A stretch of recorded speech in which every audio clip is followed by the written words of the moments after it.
Kiddushin Daf Samud Aleph, invest or buy, lo dami hai shטרא לשטר זביני. It's interesting because if you learn the Gemara superficially, as Masechta Kiddushin particularly, it could look very much as if we're treating the woman as a tradable commodity. And the act of Kiddushin is a transaction. But a woman is not a commodity and Kiddushin is not a transaction, as we see when we understand the sugyas in greater depth. The Gemara asks, Bishtar Ketzad. How does the Kiddushin work as a shtar? We have two examples of shtarot so far. We understand that there's a shtar mecher. You can buy a field with a shtar, with a document, and we understand that you can have a kinyan shtar. Again, we're not talking about a document that simply records the event. We're talking about a document that forms the kinyan. So we have that with a piece of property. You can acquire property with a shtar, and we have it with get. We've learned about, with Masechta Gittin, we learned a lot about how a get works. A get is a document that terminates a marriage. Now we're learning that with Kiddushin, you can also use a shtar. How does that work? Does it work like a shtar mecher? Does it work like a sales document? Or does it work like a Gittin document? And there are differences between them. Says the Gemara, the way it's done is, כתב לו על הנייר או על החרס אף על פי שאין בו שווה פרוטה, בתך מקודשת לי, בתך מאורסת לי, בתך לי לאינטו, הרי זה מקודשת. If a man writes, whether on pottery or on paper, it doesn't matter on what he writes it, the value of the paper doesn't make a difference, because it's not that's important, it's the wording. And if he writes on that paper or whatever, you are mekudeshet to me, or your daughter is mekudeshet to me, or you will become my wife. Any language which makes it very clear that they're getting married, and he hands that to her, that's a shtar kiddushin. Matkif lo Rabbi Zera bar Memel. Rabbi Zera bar Memel texts and says, I don't understand that. Halo dami hai shטרא לשטר זביני. This is in no way comparable to the other case of shtar that we know, which is a sales shtar. Hata mocher kotev lo sadi mechura lach. Who writes a sales shtar? The seller writes it. Here the husband who's receiving the wife into his home, he writes the shtar. It's the opposite of a shtar mechira. So Rabbi Zera bar Memel is struggling to understand the nature of this unique shtar kiddushin in the context of other shtarot. Asks Tosfos, but it's not any different from a shtar gittin. Why don't we compare it to a shtar gittin? Surely we should be concerned about, is this similar to a get or is it not similar to a get? Why are we comparing it to a property transaction?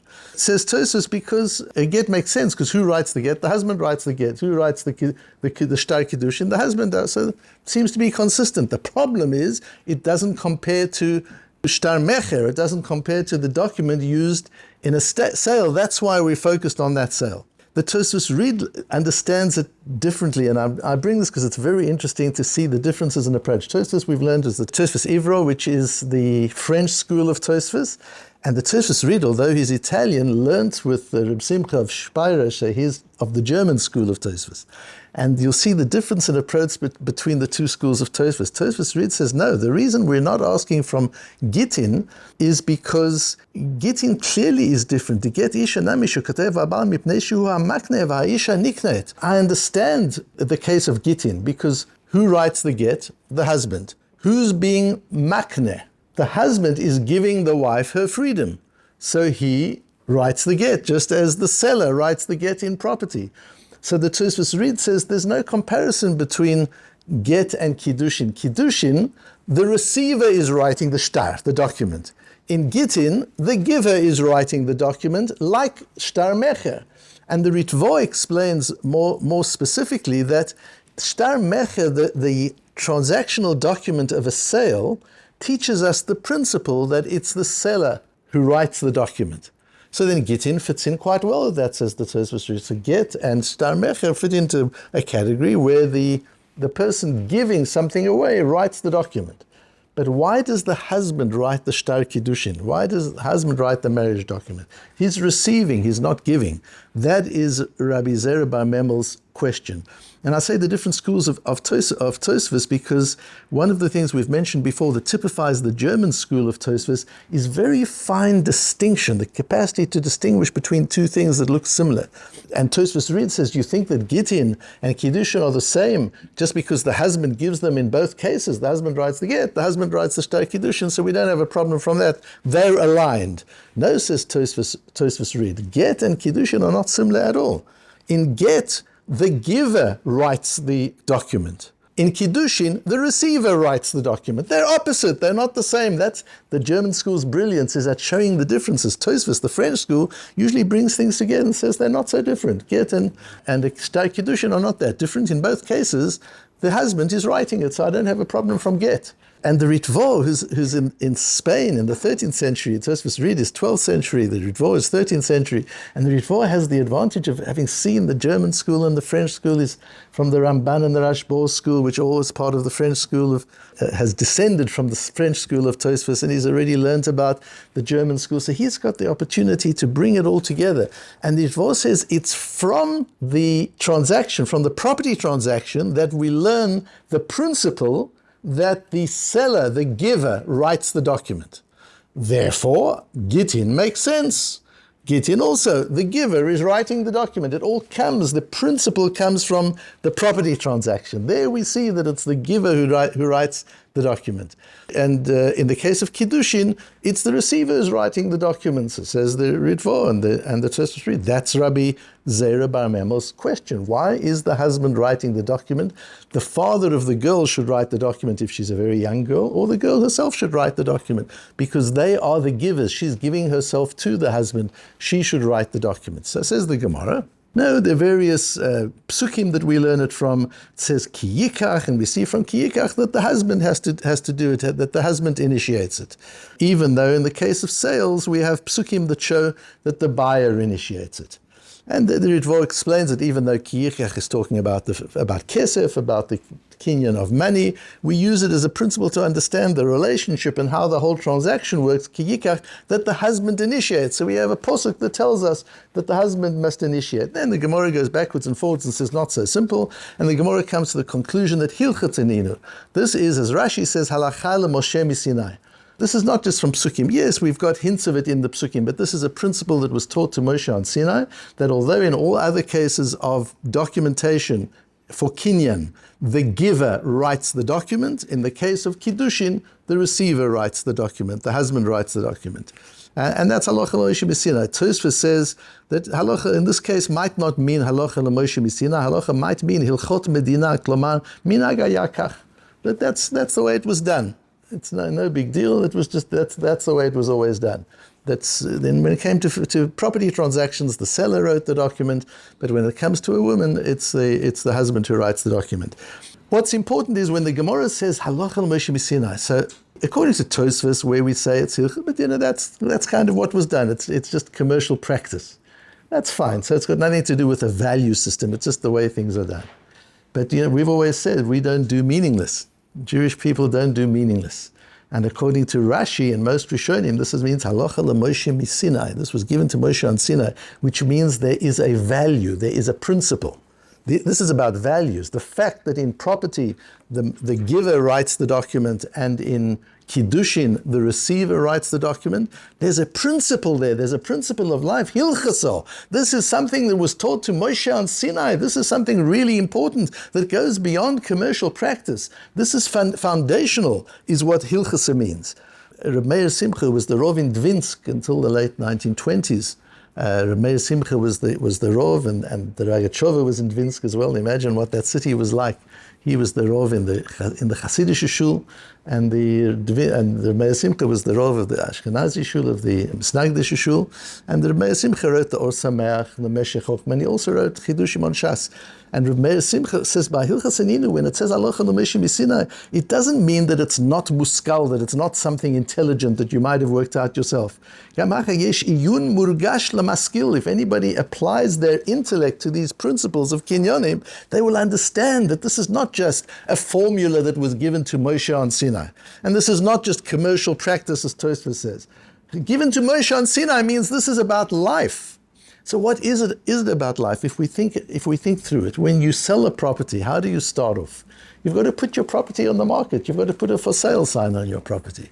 Who starts the process of marketing a property? The seller. The seller has ownership, and he's got to put it on the market. What about a woman? Here's the chidush of the hilchasa, of the halacha l'Moshe miSinai. What about a woman? The halacha l'Moshe miSinai is a woman is never put on the market. That's not how this transaction happened. She's not a commodity. And it's one of the tragic elements of the shidduchim system today, that women are on the market. And they've got CVs, they've got these bios, and the bios get passed around, and they're agents, which they call shatchonim, and there's money making in the process. It's a market. And they even use the word sometimes, is so-and-so on the market. It's a terrible thing to say. A woman is not on the market. Property, if you want to sell property, you've got to put it on the market. A woman's never on the market. We learned, you remember the run on Daf Daled, the run in Nedorim that we learned on Daf Daled, that she has to make herself available to him for a moment, just before the Kiddushin. Simon, have you made peace with the run yet? She's got to, for a moment, she's got to make herself available to him, not to the world. She's not on the free market. Just before he can acquire the rights in her, before he can invest in her, she has to say, I'm available to receive your investment. That's a moment. But she's never on the market. A father doesn't put his daughter out on the market. A girl doesn't put herself out on the market. A man initiates. A man finds a woman, and he looks for the woman, he finds the woman, and he proposes to the woman. He's mekadesh the isha.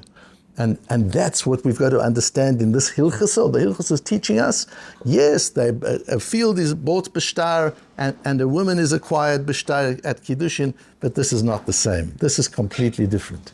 In the case of a field, it's initiated by the seller because you have to create a market.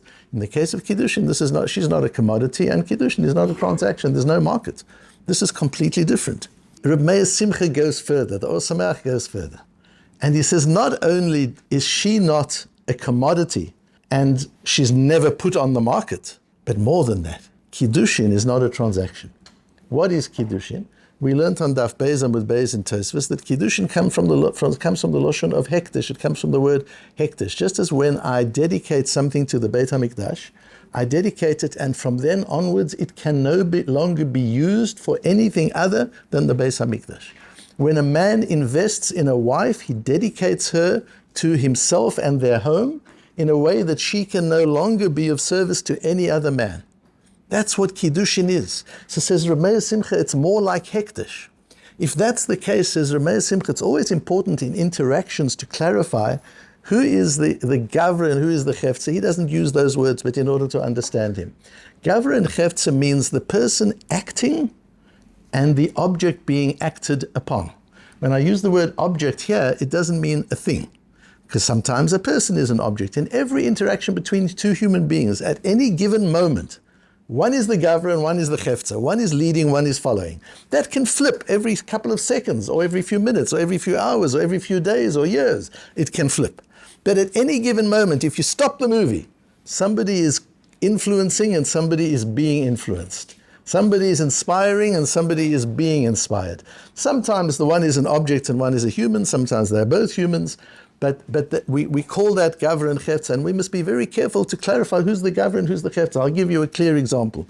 When a man is sitting in front of a television, I'm saying a man because men sometimes do this more than women do. Not that women don't watch television, but in this particular way. Sitting in front of a television and he is completely absorbed in the movie. Who's the Gavra and who's the Chefza?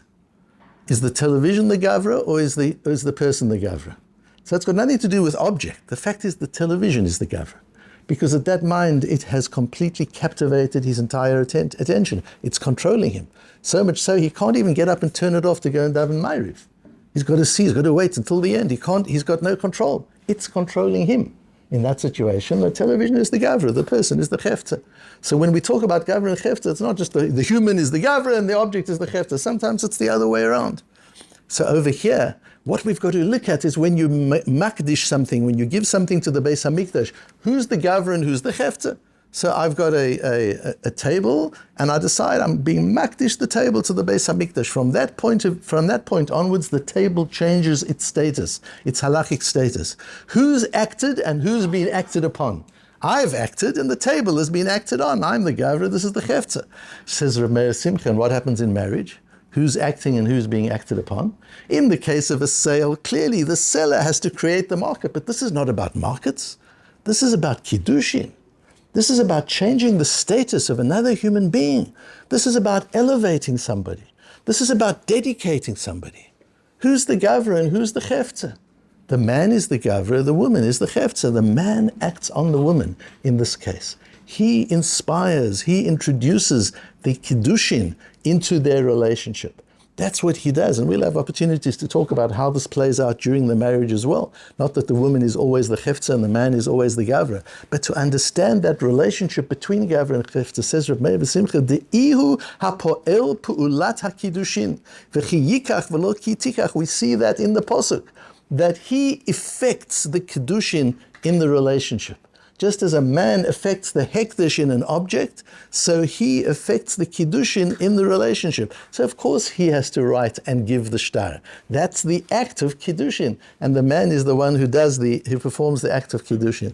And so we see from this Rabbi Simcha and from the whole sugya how careful we have to be in understanding who's gavra and who's chefza in any particular situation. Very seldom are two parties to an interaction completely mutual, completely equal.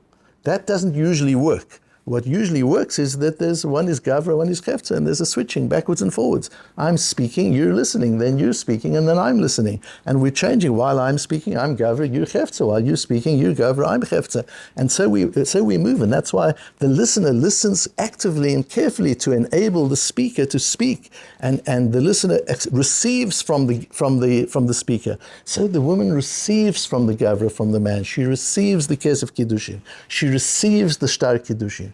And through that act of receiving that was initiated by the gavra, in this case the man, the kiddushin is chal, the kiddushin takes effect. And so there's no question at all that it has to be the man. And that's what the hilchasa is. And it says, hilchasa gemiri, that's the philosophy of life that Hashem taught Moshe on Sinai, and Moshe taught us through the giving of the Torah.